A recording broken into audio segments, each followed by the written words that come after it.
Assalamualaikum warahmatullahi wabarakatuh.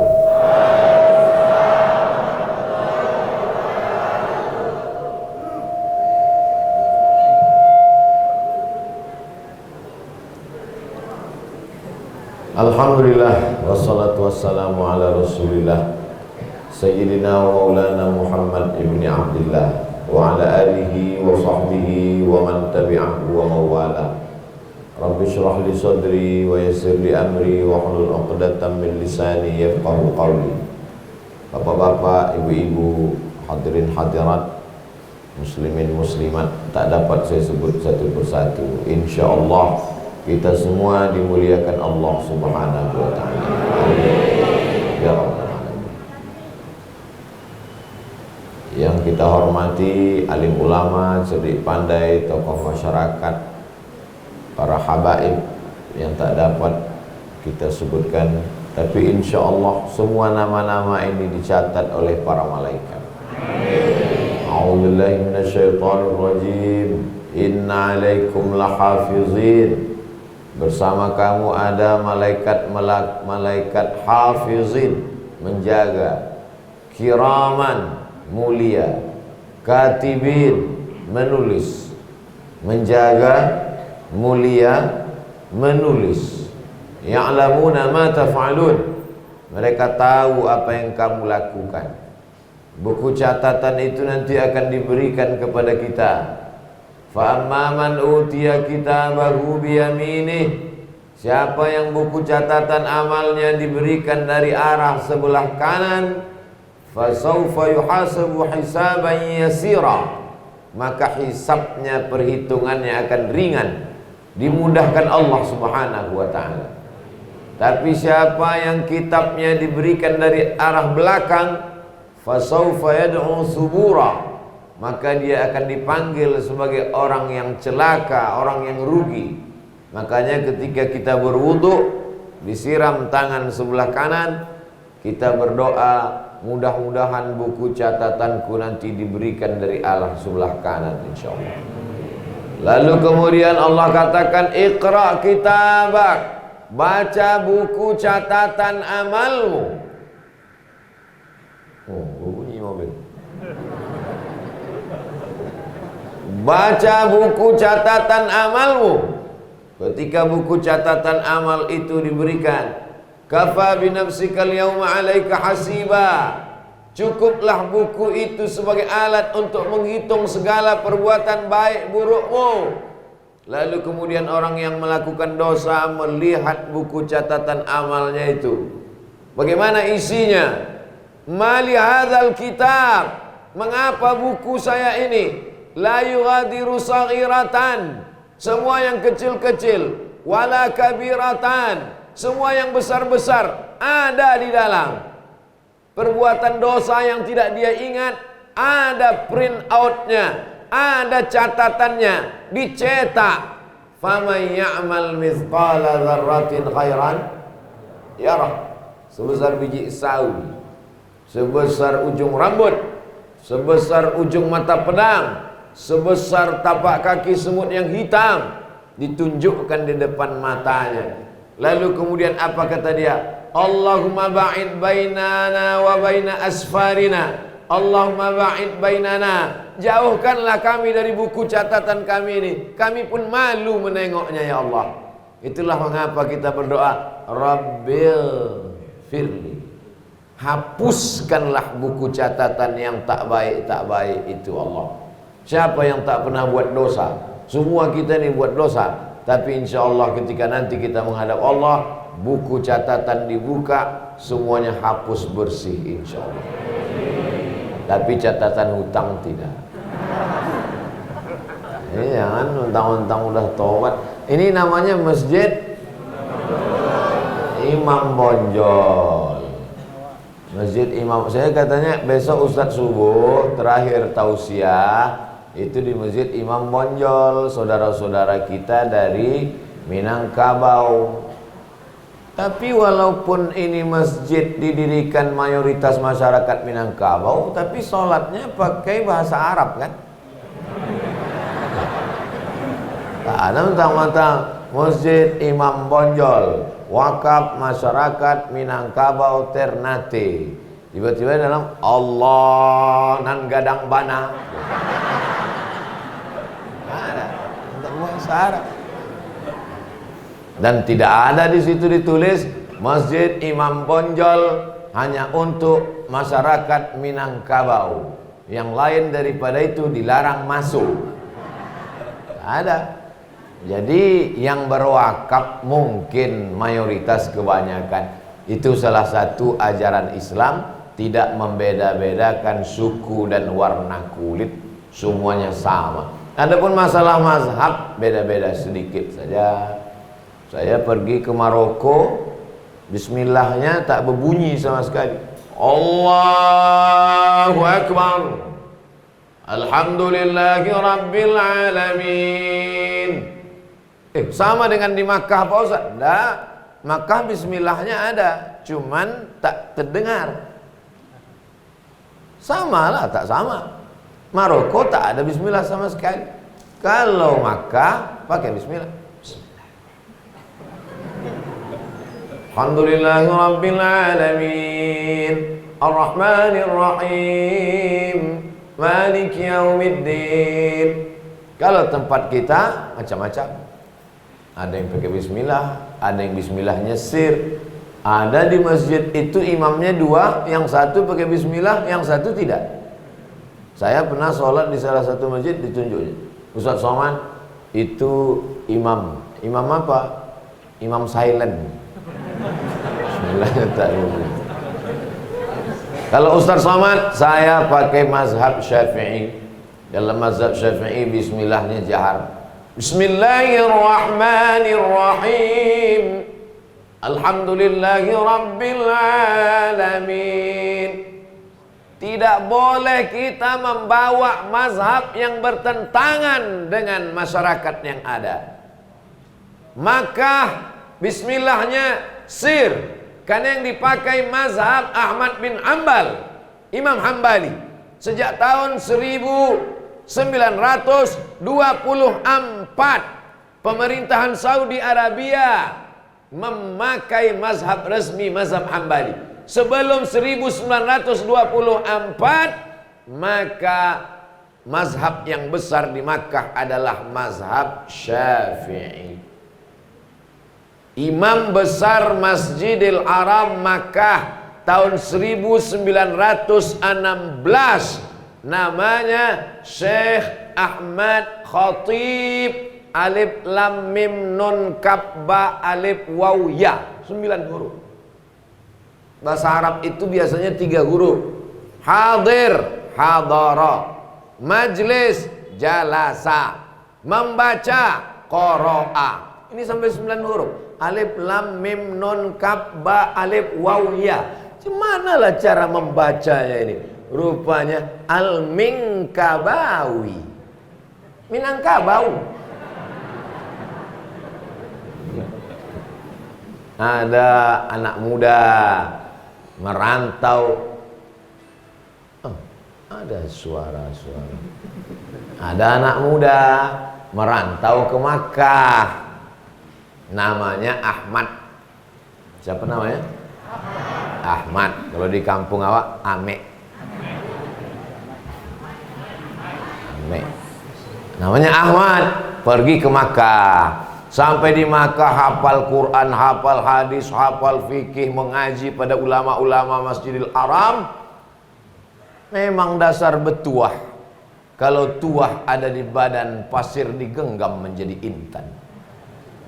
Badan betuah menikah dengan anak Syekh Soleh Al-Kurdi. Al-Kurdi itu orang Kurdistan.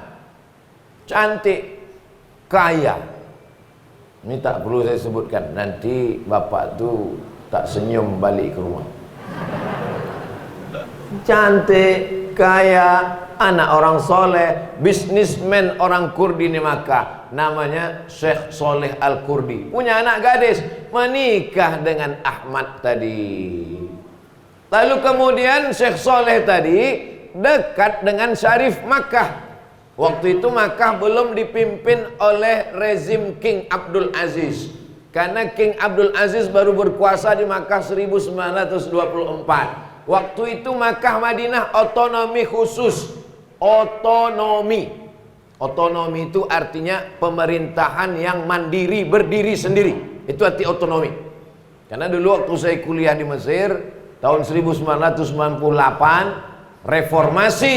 Setelah itu pemerintahan kita memberikan beberapa daerah otonomi kepada gubernur. Datanglah tokoh ke Kairo.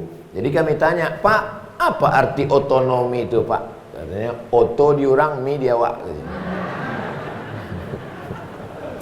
Ini maksud otonomi ini artinya pemerintahan yang berdiri sendiri, dipimpin oleh Syarif Hussein. Syarif karena dia mulia. Laki-laki namanya Syarif, kalau perempuan namanya Syarifah. Untuk keturunan Nabi Muhammad SAW dipakai Sayyid, dipakai Syarif. Dari mana dalilnya? Dari hadis Nabi, Innal Hasan wal Husain sayyida syababi ahlil jannah. Sesungguhnya Hasan dan Husain sayyid, pemimpin. Itulah maka Habib-Habib itu selalu dipanggil Sayyid atau dipanggil Syarif. Kebetulan Makkah waktu itu dipimpin oleh Habib namanya Syarif Hussein. Jadi kalau saya manggil Habib-Habib, Sayyidi Al-Habib Rifqi. Yang membawa saya ini namanya Habib Rifqi.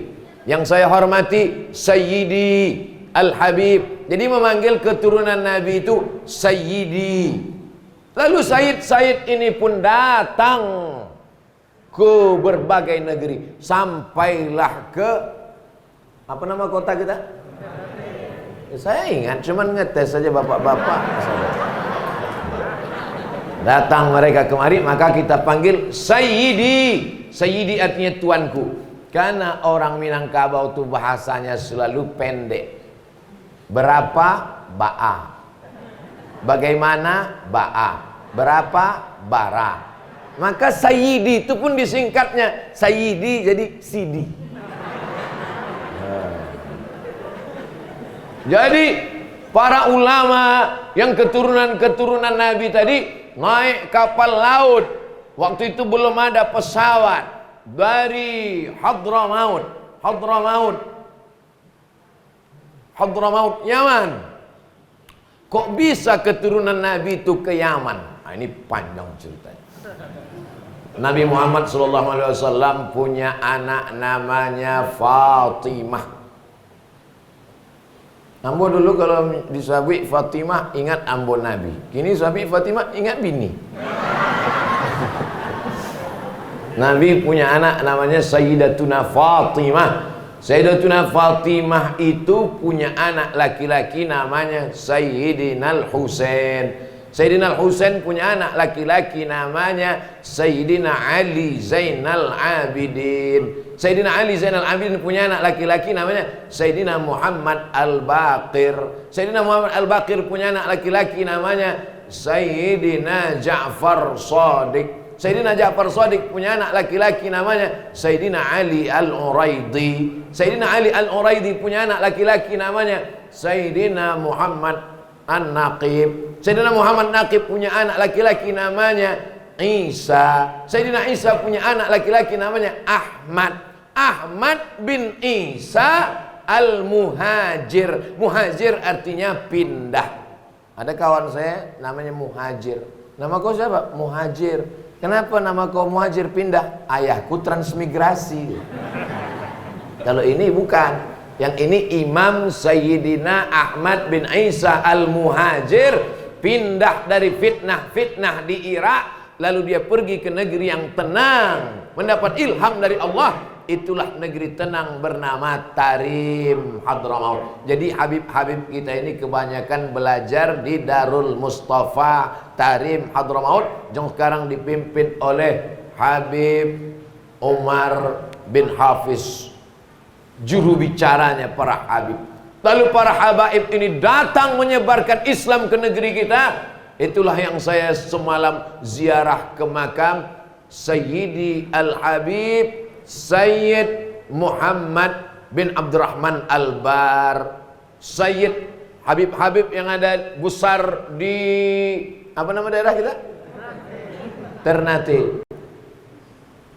Al-Bar bin Syekh Abi Bakar bin As-Saqqaf, tulisan Arabnya As-Saqqaf, tapi orang Yaman menyebut qaf itu G, As-Saqqaf, sampai orang Indonesia As-Saqqaf. Jadi jangan sampai kita bingung memahami itu. Datanglah mereka ke Nusantara. Apa mungkin mereka langsung datang dari Yaman sampai ke Ternate melewati Pulau Sumatera? Tak mungkin. Karena bertemu mereka pertama kali. Ada yang langsung, ada. Tapi ada juga sebagian yang singgah di Pulau Sumatera. Begitu mereka naik kapal laut, berhari-hari nampak mereka daratan. Daratan itu bahasa Arabnya bar. Daratan barri, lautan bahri, fil barri wal bahri, di daratan dan lautan. Barri, orang kalau di tengah laut dihumpas ombak, dipukul gelombang, menengok daratan, dia katakan barri, daratan. Ketika melihat daratan ada rasa tenang, aman. Barri, aman, kata dia. Itulah dia Pariaman. Pariaman itu dari bahasa Arab, dirobah sama orang Minangkabau. Dari mana? Piaman Lawe. Bapak Ibu yang dimuliakan, saya mau menjelaskan bahwa keturunan Rasulullah SAW, Islam itu mengakar ke tempat kita supaya anak cucu kita tahu. Oh, laki-laki dipanggil Sayyidi, Sidi. Kenapa menjadi Siti Fatimah, Siti Khadijah? Itu diambil dari bahasa Arab Sayyidati. Inna Fatimata Sayyidatu Nisa'i Ahlil Jannah. Semua perempuan di surga itu pemimpinnya adalah Sayyidatu. Sayyidati, pemimpinku Fatimah. Sayyidati Aisyah. Sayyidati Khadijah. Karena susah menyebut Sayyidati menjadi Siti, lama-lama menjadi Siti. Itulah asalnya. Jadi kita jangan sampai mana tahu anak kita nanti nanya, mak, nama mak siapa? Siti Fatimah. Siti itu artinya apa? Saya tanya dari dulu memang udah gitu.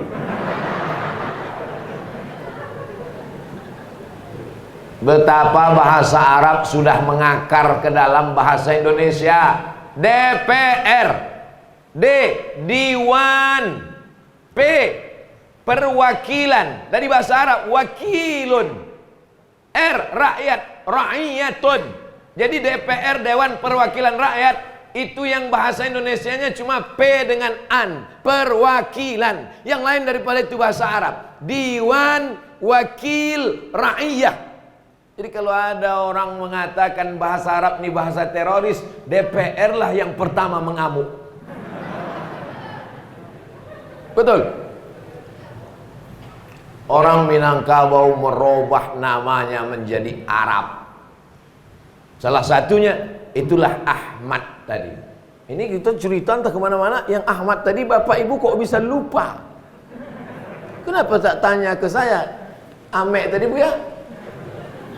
Ahmad tadi akhirnya menikah dengan anak Syekh Soleh Al-Kurdi. Syekh Soleh Al-Kurdi bisnismen orang kaya, dekat dengan raja-raja, sultan-sultan, diundang ke istana. Kebetulan yang menjadi imam Syarif, keturunan Nabi Muhammad SAW, yang menjadi penguasa Hijaz. Hijaz artinya Makkah dan Madinah. Dia menjadi imam, Syekh Soleh menjadi makmum, dan menantu Syekh Soleh bernama Ahmad.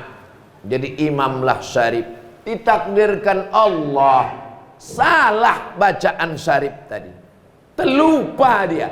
Tapi di balik lupa itu ada hikmah. Diluruskan menantu Syekh Soleh tadi dari belakang, diluruskannya bacaan Qur'annya.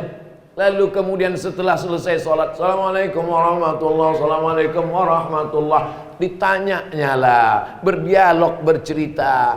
Ahmad, kamu siapa? Saya hafal Quran, belajar hadis, belajar fikih, menikah dengan anak Syekh Soleh Al-Kurdi. terkagum Syarif mendengar penjelasan Ahmad tadi. Lalu kemudian diangkatlah Ahmad tadi menjadi imam Masjidil Haram. Itulah dia Ahmad Khatib. Nama ayahnya Abdul Latif. Ahmad Khatib bin Abdul Latif Al-Minkabawi, orang Bukit Tinggi asli. Sekarang orang, siapa imam Masjidil Haram? Syekh Abdurrahman Sudais. Siapa? Syekh Su'ud Asyuraim. Dulu orang Nusantara bangga mendongakkan kepala. Siapa imam Masjidil Haram? Syekh Ahmad Khatib bin Abdul Latif Al-Minkabawi. Dulu. Maka anak-anak kita mesti kita didik menjadi penghafal Quran. Merantaulah engkau sejauh mata memandang sampai ke Ternate, tapi kampungmu di Sulit Air, kampungmu di Solo, kampungmu di Pariaman, dirikan di sana rumah Al-Quran, lahir para penghafal Quran. Tapi tempat negeri kita mencari nafkah jangan lupa. Tapi alhamdulillah masyarakat Minangkabau dua-duanya dia bangun masjid. Yang di kampung dia bangun masjid, dan di Ternate dia bangun masjid. Saya dua-dua saya bangun Pak Ustadz. Di kampung saya bangun, di Ternate saya bangun. Terus masalahnya dua-dua tak saya datangi.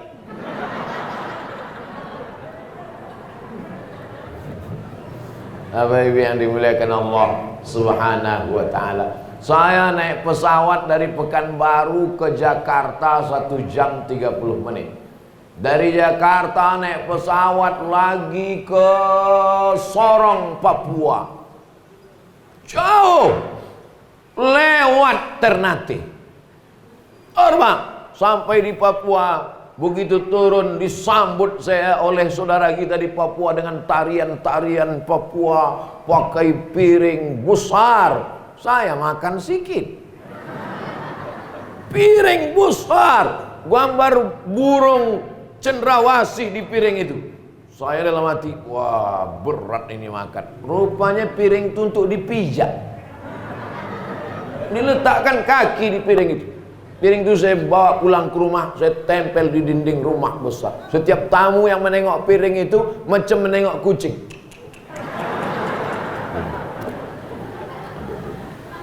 Begitu selesai saya disambut di airport, keluar dari airport Sorong, tiba-tiba ada mengetuk-ngetuk kaca. Tok tok tok tok tok. Apa nih, saya buka. Ada apa Pak? Ambo urang Payakumbuh. Lama saya berpikir, udah berjam-jam kita terbang, orang Minang isi dunia ini. Begitu juga kemarin. Nanti Ustadz, jadwal Ustadz akan ada di Galela. Nanti Ustadz akan ada di Halmahera Utara. Nanti Ustadz akan ceramah di Masjid Ternate. Dan ada nanti Ustadz diundang oleh komunitas Minangkabau. Oh, Masya Allah. Terbang lagi saya naik pesawat. Terbang. Turunlah di Sydney, di Australia. Sampai di Sydney, rupanya di sana ada mereka membangun namanya Surau Minangkabau di Sydney.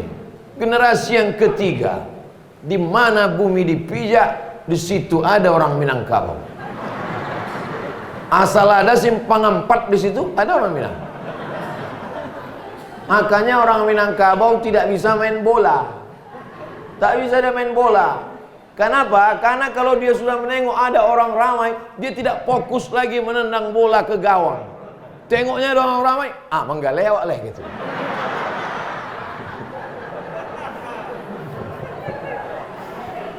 Alhamdulillah, bangga kita. Bapak Ibu bangga tak jadi orang Minangkabau? Bangga. Kenapa bangga? Menyebarkan kebaikan. Menebarkan kebaikan sampailah ke bumi. Alhamdulillah, Bapak Ibu, saya terus terang sampai ke Ternate, sampai ke Halmahera. Saya merasa sudah jauh dari Riau, jauh dari Sumatera. Naik pesawat 3 jam tak sampai-sampai. Buka mata, belum juga mendarat lagi. Buka mata, belum juga lagi. Jauh. Tapi begitu Ustadz akan jumpa dengan orang Minangkabau, hah? Masih di kampung juga. Luar biasa. Kalau ada orang lapar di Indonesia ini, orang mana yang pertama dia ingat? Bundo Kandung. Tapi walaupun Bundo Kandung tetap bayar. Saudara yang dimuliakan Allah Subhanahu wa taala. Saya sebenarnya ingin bercerita bahwa orang Minangkabau yang merantau kemanapun dia pergi itu membawa kebaikan-kebaikan. Perantauannya sampai ke Makkah, perantauannya sampai ke Sydney, Melbourne. Kenapa dia tidak merasa cemas dalam perantauannya? Al-ardu ardullah, tanah yang dipijaknya adalah tanah milik Allah. Wal ibadu ibadallah, hamba-hamba yang dijumpainya di dunia ini semuanya adalah hamba Allah. Itulah yang membuat dia tidak pernah takut. Dia langkahkan kakinya, bismillahi tawakkaltu 'ala Allah, la haula wala quwata illa billahil aliyil azim. Dia tidak pernah merasa cemas, dia tidak pernah merasa ngeri, karena dia berserah kepada Allah. Siapa yang kita sembah itu? Allah. Tuhan tidak pernah memberi nama dirinya Tuhan. Ulang sekali lagi, Bu ya. Tuhan tidak pernah memberi nama dirinya Tuhan. Dan saya tak pernah memberi nama diri saya Abdul Somad. Tolong Bapak Ibu yang lahir sudah bawa nama, angkat tangan. Tak ada. Sekaya-kayanya orang, sehebat-hebatnya orang, seprofesor-profesornya orang, sesyekh-syekhnya orang, miskin, lahirnya namanya pun dikasih orang lain. Syukur nama saya dikasih orang tua saya Abdus Somad. Coba kalau dikasihnya nama saya Tembok. Assalamualaikum warahmatullahi wabarakatuh. Bapak-bapak, ibu-ibu, hadirin hadirat jamaah Masjid Imam Bonjol. Pada subuh ini kita akan mendengarkan tausiah yang akan disampaikan oleh Al-Mukarram Al-Ustaz Profesor Dr. Tembok.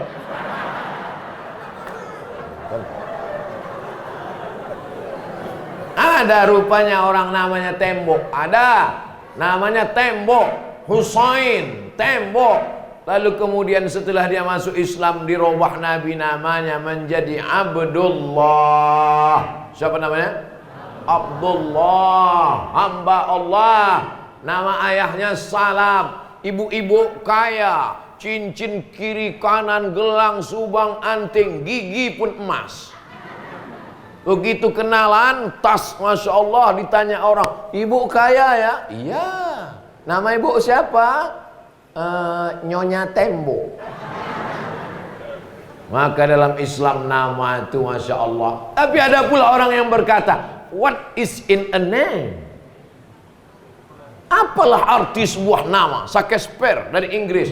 Dalam Islam nama adalah doa. Nama adalah doa. Maka doakan yang baik-baik. Adalah seorang bernama, namanya Abdus Syams, hamba matahari. Tak boleh menamakan diri hamba matahari, syirik. Dirubah Nabi namanya menjadi Abdullah. Nama yang paling bagus itu nama yang disandarkan, ditempelkan, dilekatkan kepada Allah. Abdullah, Abdurrahman, Abdurrahim, Abdul Ghafur, Abdul Somad. Tak salah saya.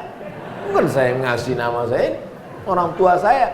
Maka Tuhan tidak pernah memberikan nama dirinya Tuhan. Samaita bihi nafsak, engkau yang memberikan nama itu pada dirimu ya Allah. Apa nama yang dia kasih untuk dirinya? Allah. Siapa namanya? Allah. Kalau terasa dunia ini sempit, panggillah dia ya Allah. Itu yang kita ucapkan. Kadang-kadang orang ini kalau susah tidak Allah dipanggilnya. Ama.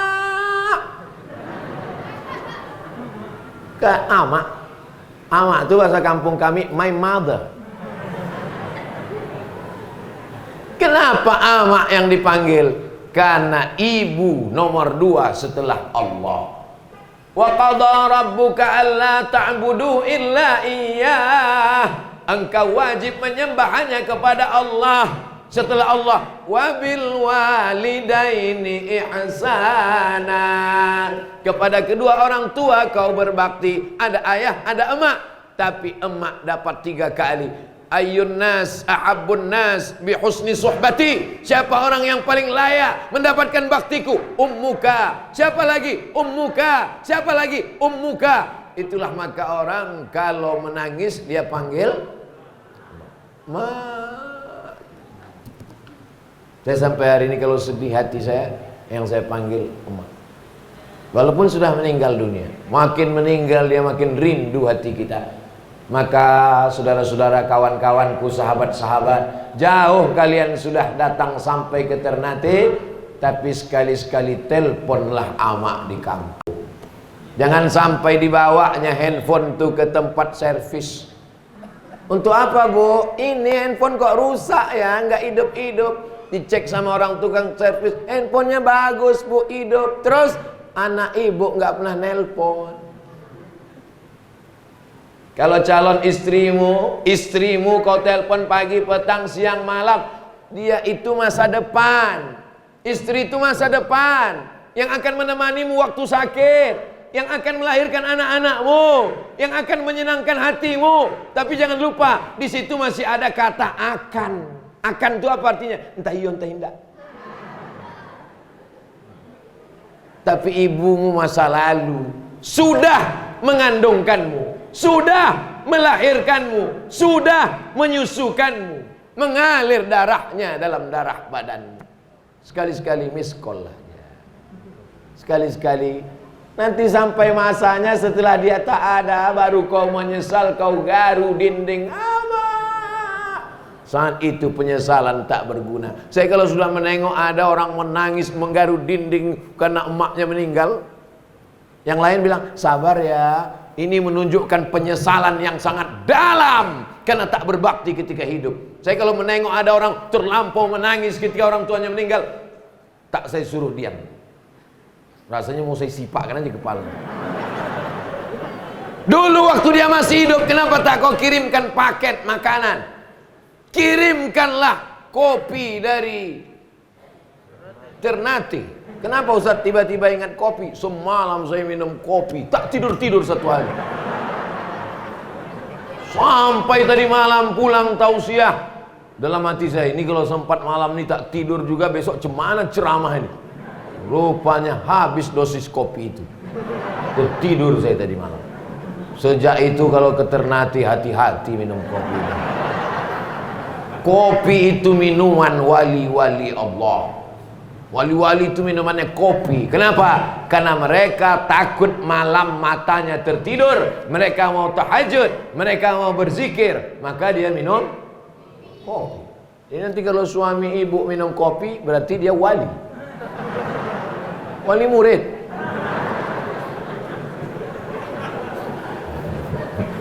Saudara yang dimuliakan Allah Subhanahu wa taala, jangan sampai engkau tercatat menjadi anak yang durhaka, kaya raya di kampung orang, tapi tak pernah memberi kabar dan berita. Hidup ini cuma makan pakai, nak. Begitu pesan amak ibu saya dulu. Hidup kau ini cuma makan pakai. Sekaya-kaya, sehebat-hebatnya, sesukses-suksesnya bisnismu, rukomu sejauh mata memandang. Ustaz Somad, saya perantau dari Minangkabau. Ustaz hitung semua ruko yang ada di jalan ini. Kenapa? Punya orang.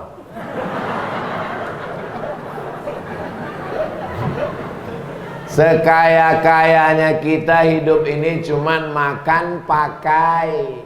Cuman dua itu aja, makan pakai. Apa maksud hidup ini cuman makan pakai? Sekaya-kaya orang cuman makan, dan makannya cuman sepiring. Tambuh cie. Tambuh sekali. Belum pernah saya ketemu orang makan tambuh 5 kali. Kalau ada orang makan tambuh 5 kali, itu bukan kenyang, ususnya berlubang. Sekaya-kayanya orang, pakaian cuma 3 lapis. Selapis di dalam, selapis di tengah, selapis di luar. Kenapa para habaib itu jubahnya 2 lapis? Mengikut Nabi Muhammad sallallahu alaihi wasallam. Di dalam jubah. Setelah jubah itu dibalut lagi dengan burdah. Itulah dia jubah mereka yang di luar. Kadang warna hitam, kadang warna itu di luar. Pakai burdah. Itu beda sorban Nabi dengan sorban orang lain. Orang-orang Arab bersorban juga. Apa bedanya dengan sorban Nabi? 2 lapis. Di dalam pakai kolansuah. Setelah itu dililitkannya lagi pakai sorban. Sunnah. Sehebat-hebatnya orang paling banyak 2 lapis. Pakaian paling 3 lapis. Selapis di dalam, selapis di tengah, selapis di luar. Kalau ada orang pakai baju sampai 4 lapis itu bukan kaya, demam.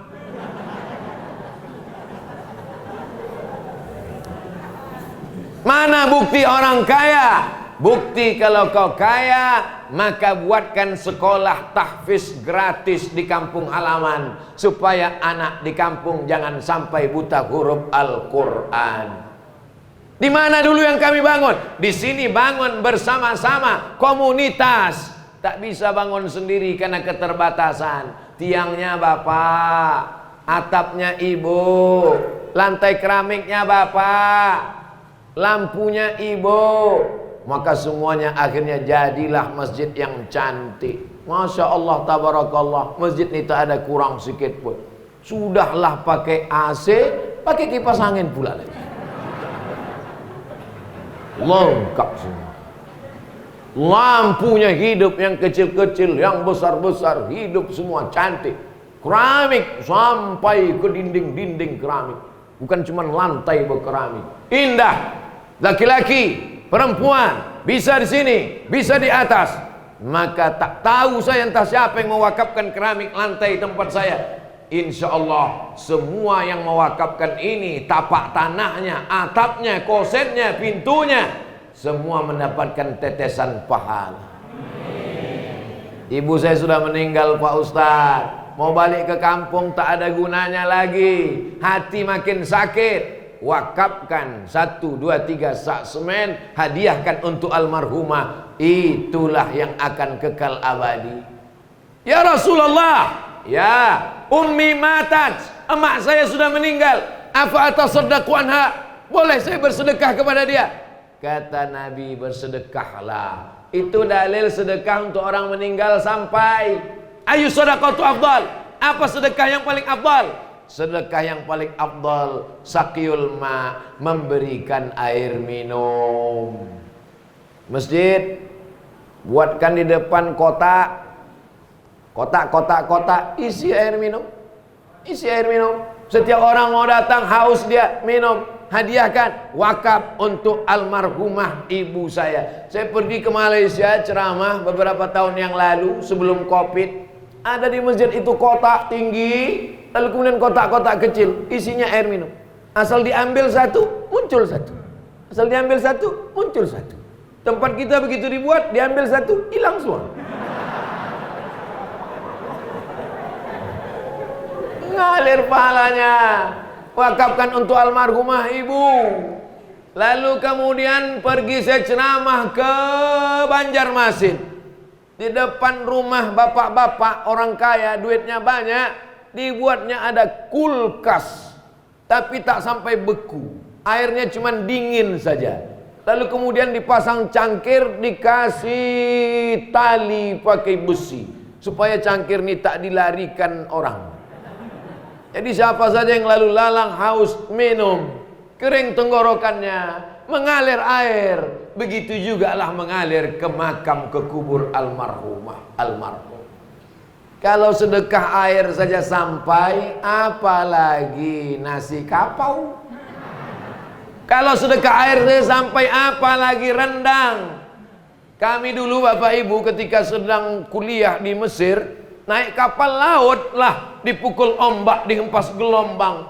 Naik bis 6 jam dari Kairo ke terusan Suez.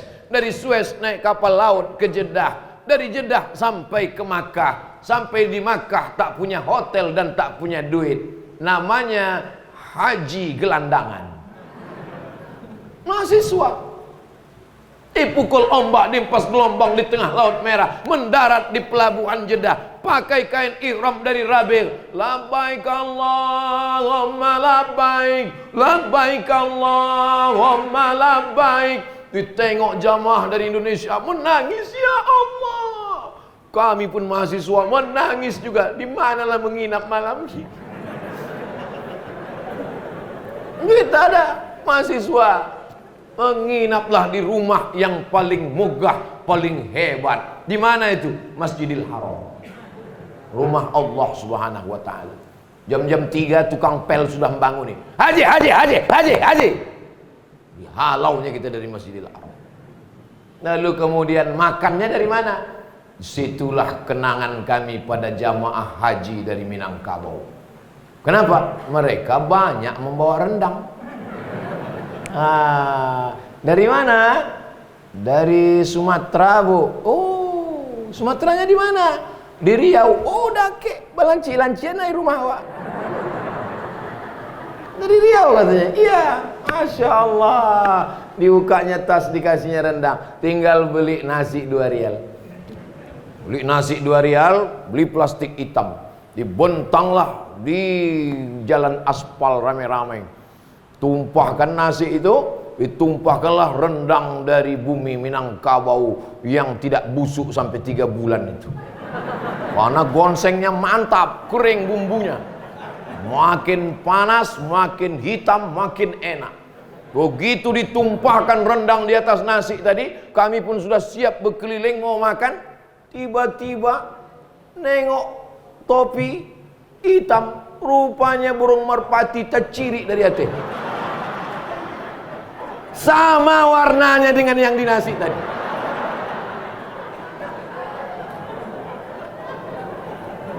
Mau dibuang mubazir. Allahumma barik lana fima razaqtana wa qina azabannar. Habis. Tiba-tiba yang sama makan saya dengan itu tahun 2000 itu kejadiannya tahun 2000. Yang sama-sama makan dengan saya tahun 2000 itu sekarang jadi pimpinan pondok pesantren di Mage, Islamic Center di Mage. Diundangnya saya ceramah. Ustadz Somad bisa datang ke tempat kami.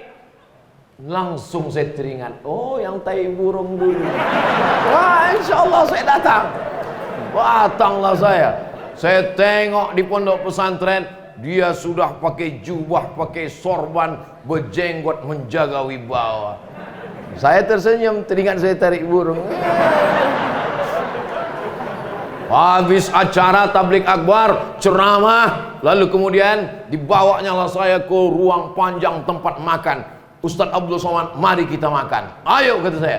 Pas sedang mau makan tuh, saya ceritakan. Dulu, kata saya, waktu di Makkah tahun 2000, kita beli nasi putih. Adalah orang Minangkabau mengasih rendang, kita tumpahkan. Belum selesai cerita,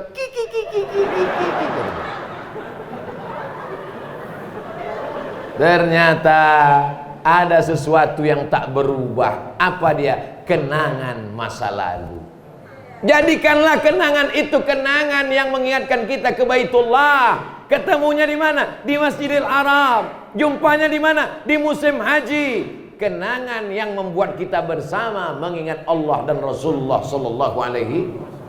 Jangan sampai kenangan kita buruk. Jangan sampai ketika anak kita bertanya, ayah, ayah, ayah, abah, ya, itu siapa? Itu kawan abah. Di mana kenalnya? Dulu kami sama-sama sakau. Kami sama-sama mabuk dulu. Bedanya dia pakai suntik di tangan, abah pakai suntik di lubang ciri. Tak sopan cakap ustadz ini. Tidak tepat diucapkan di masjid. Memang begitu faktanya. Memang begitu datanya. Manusia ini sudah gila. Jadikanlah kenangan kita kenangan baik. Itu sahabat saya bersama. Kapan? Waktu sama-sama membangun Masjid Imam Bonjol. Amin. Tapi Masjid Imam Bonjol udah siap. Apanya lagi mau dibangun? Dia teman saya. Karena sama-sama memakmurkan Masjid Imam Bonjol. Amin. Kami memang saya tak ikut membangunnya Pak Ustadz. Membeli keramiknya saya tak ikut. tapi menyusun jadwal ceramahnya, menghadirkan para habaib. Kamilah yang menjadi panitianya. Membangun masjid, jangan bangun masjid tidak ikut, memakmurkan masjid tidak ikut, nyumbang untuk masjid tidak ikut. Tiba-tiba datang ke masjid langsung petantang-petantang, ini nampaknya tiangnya kurang miring ini. Kenapa yang nyundang Abdul Somad? Kenapa? Kalau ada orang seperti ini ikut bangun masjid tidak, jadi panitia tidak, nyumbang tidak, banyak komen, antukkan kepala yang ke tiang.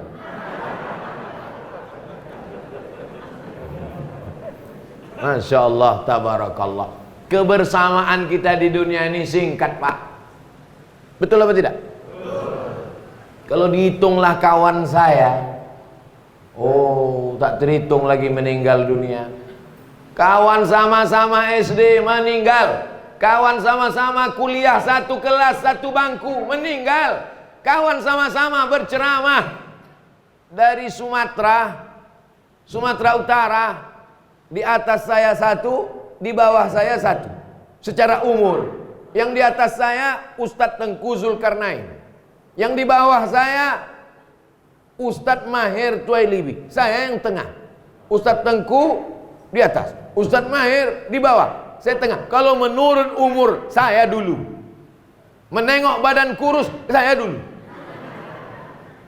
Hidup saya sekarang lama saya temenung. Kenapa tak aku aja yang mati itu? Rupanya jamaah masjid Imam Bonjol masih berdoa. Ya Allah, sampaikanlah Ustadz Somad menjenguk kami di perantauan. Sesudah dia ceramah itu, terserahlah ya Allah.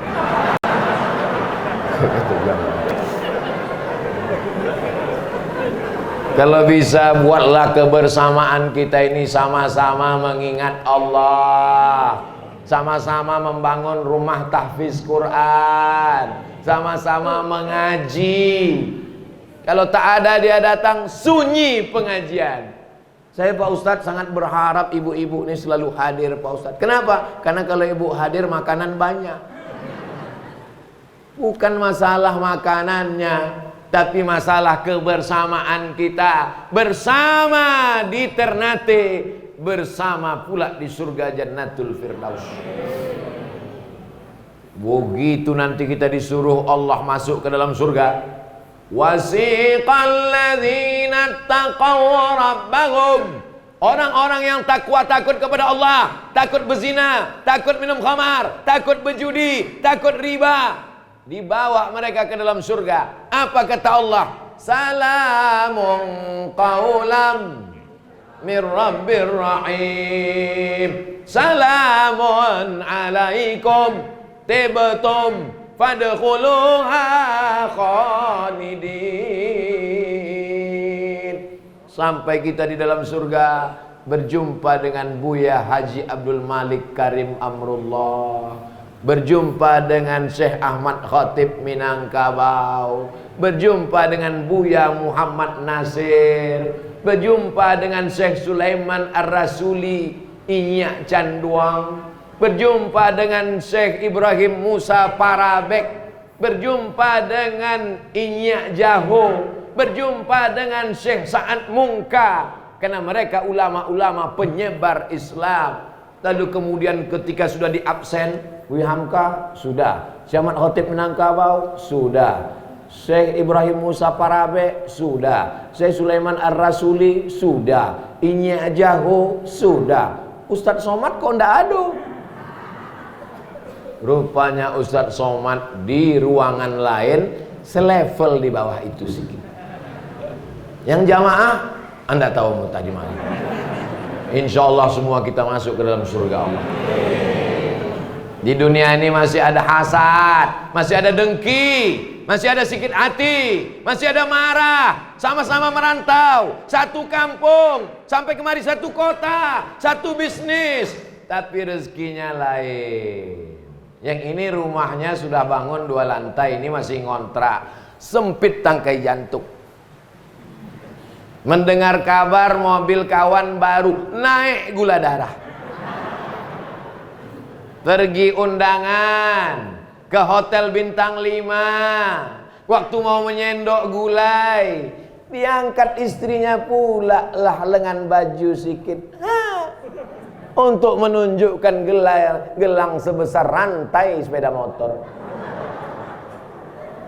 Begitu balik, panas dingin badan.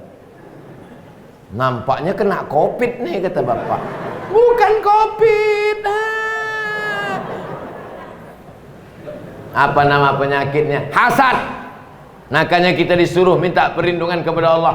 Wa min syarri hasidin idza. Kaya bukan dengan mobil yang mewah, kaya bukan dengan gelang emas. Saya yakin ibu-ibu yang memakai gelang emas masuk ke dalam mukena.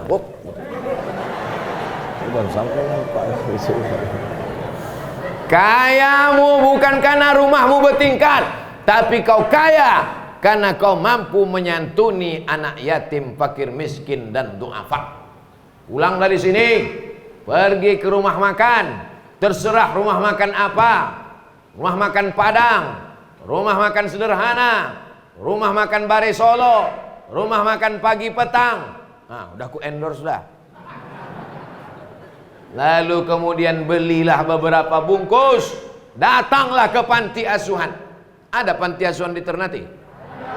Datang ke panti asuhan. Assalamualaikum. Waalaikumsalam. Bapak kepala panti. Betul. Saya mau kasih mereka makan. Lihat ini, makan rumah makan Padang, rendang, gazebo. Berapa anak panti ini semuanya?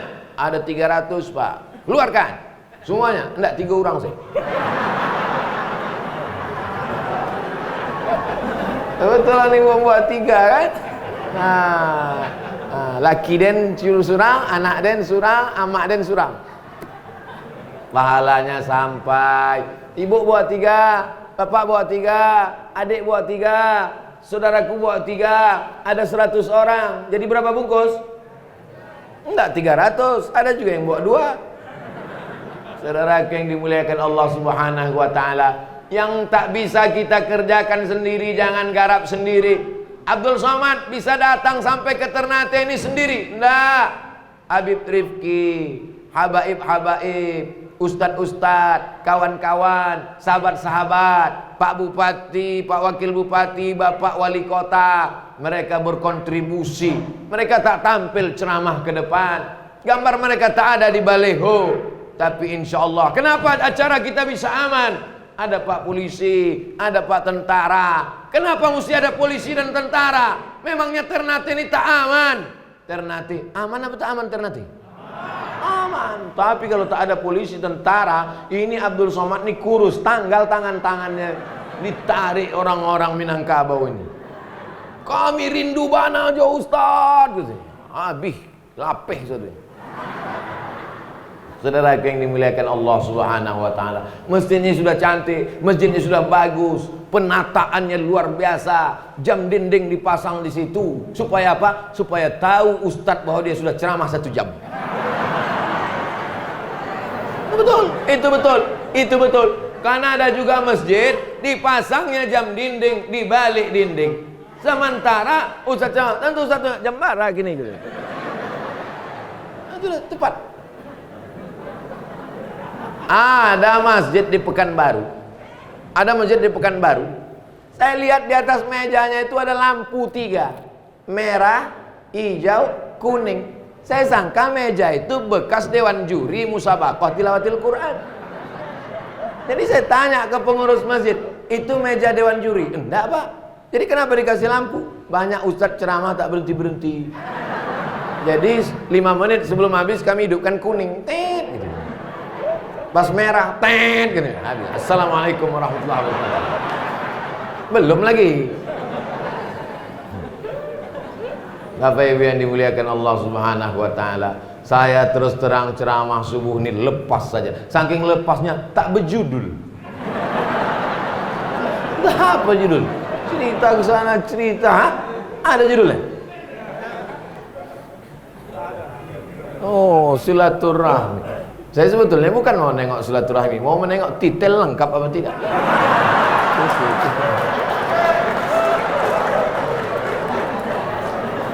Ada pula lah gambar istana Pagaruyung di belakang.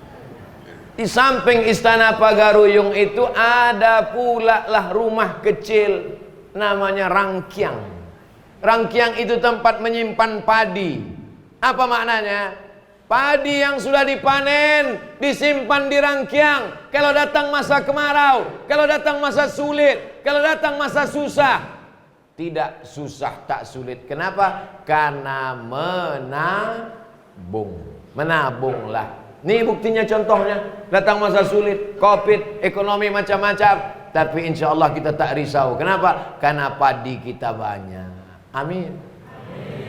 Tapi padi saya tak ada Pak Ustadz. Pinjam padi kawan.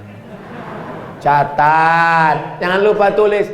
Ayat paling panjang dalam Al-Quran, bukan ayat sholat, bukan ayat puasa. Al-Baqarah 282. Ya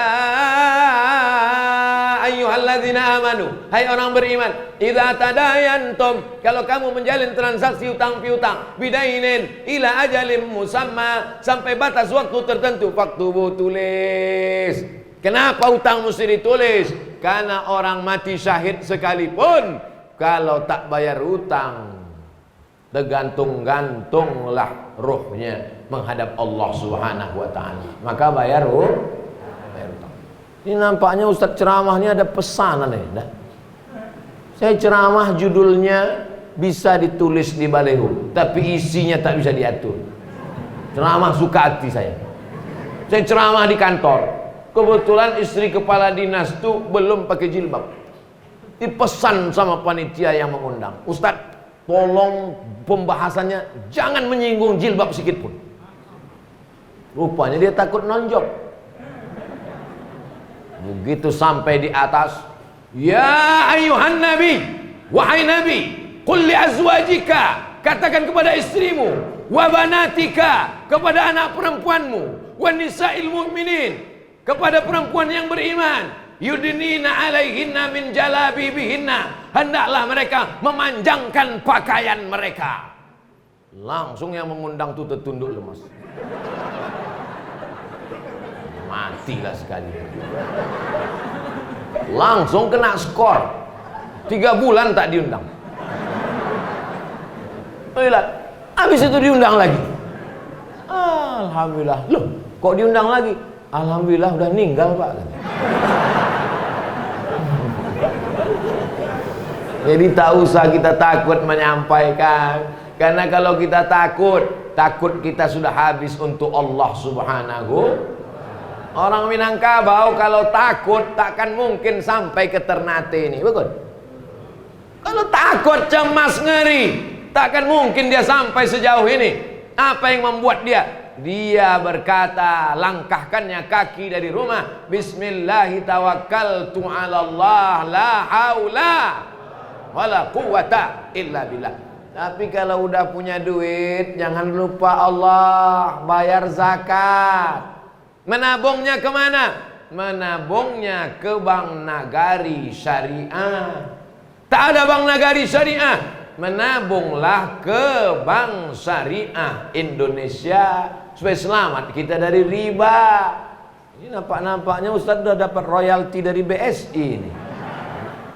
Saya tak ada hubungan apa-apa dari BSI. Saya cuma mengajak supaya selamat dari riba. Sholatnya sudah baik, puasanya sudah baik, zikirnya sudah baik, tapi ternyata belum selamat dari riba. Bangkit dari kubur macam orang kerasukan setan. Berdoa kepada Allah, tangannya dia angkat, ya Rab, ya Rab. Tapi apa kata Allah? Doamu tak dikabulkan. Apa kata Rasulullah? Mat'amuhu haram, makanannya haram. Masrabuhu haram, minumannya haram. Malbasuhu haram, pakaiannya haram. Wa udhiya bil haram. Anak-anak kita dimasukkan sekolah tahfiz Quran, hafalannya tak masuk-masuk. Kenapa? Karena dikirim pakai duit haram. Tak ada duit haram tuh Pak Ustaz. Duit semuanya sama, warnanya merah. Mana ada duit haram warnanya hitam? Duit semuanya sama, tapi datangnya dari mana? Kita akan dituntut di hadapan Allah. Katupe gulai paku sampai ke Ternate. Sepiring lontong sayur disuap dengan nama Allah, bismillah, berubah menjadi setetes darah. Setetes darah berubah menjadi daging, menjadi tulang, mengalir di badan. Ayyuma lahmin, setiap daging, nabata min aramin, tumbuh dari yang aram, fannaru aulabi, tempatnya api neraka jahanam. Nauzubillah. Maka carilah dengan cara yang halal, berdagang, berniaga, jujur.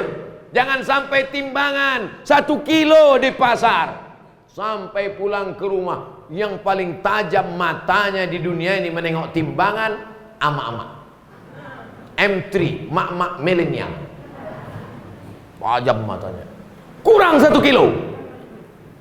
Nengok Quran tak nampak, nengok timbangan nampak. Ibu-ibu yang matanya tajam, lanjutkan, teruskan. Setuju? Untuk apa? Menyelamatkan pedagang supaya jangan sampai makan haram. Catatan-catatan hutang piutang, catat. Kawan saya mau minjam, saya bilang kita mesti catat. Tapi kita sudah bersahabat lama, bro. Kita kan sudah berkawan, guys. Oh, di neraka jahanam kawan pun masuk neraka juga. Maka tulis untuk menyelamatkan dia. Kalau dia mati atau kita mati, ahli waris akan membayar. Kepada bapak-bapak, ibu-ibu, hadirin-hadirat yang berhadir pada pemakaman ini, kalau ada hutang piutang, tolong datang kepada ahli waris, kami akan membayarnya. Hutang piutang begitu orang takut kepada manusia, tapi ada hutang kepada Allah. Hutang apa itu? Hutang puasa saat hamil 7 hari, saat mengandung 7 hari, saat menyusukan anak 7 hari. Mau dibayar tahun berikutnya, anak 7. Kalau suaminya mengaji, dia ingatkan, oh my darling, my dear, buah hati belayan jiwa.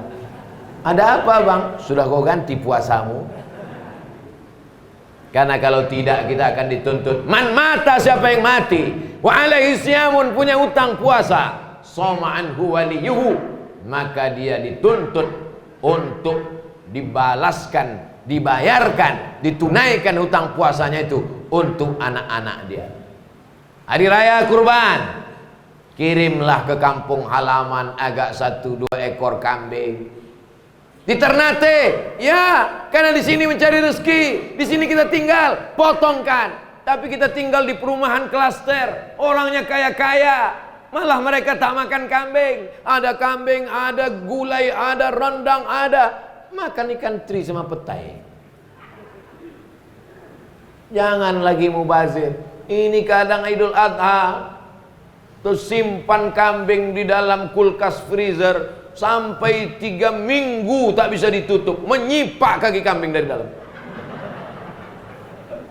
Bagilah, kirim 1 ekor sesuai dengan kebutuhan masing-masing.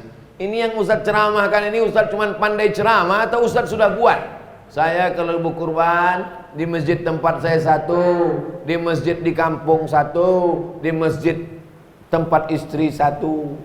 Kalau tiap bulan sedekah paket 10-20 kilogram beras, minyak, gula, susu, roti, bungkus, niatkan untuk almarhum almarhumah, datuk, nenek, keluarga, sahabat, sampailah itu. Yang tak bisa dibuat banyak, sedikit. Sikit pun tak bisa, berzikir. Tak bisa saya sedekah duit, tak ada, zikir. Zikir pun tak bisa, dekat laut kan?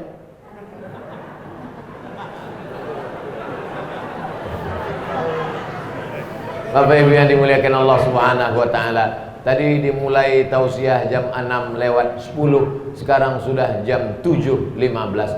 Itulah yang dapat saya sampaikan. Jangan kemana-mana, nantikan setelah yang satu ini.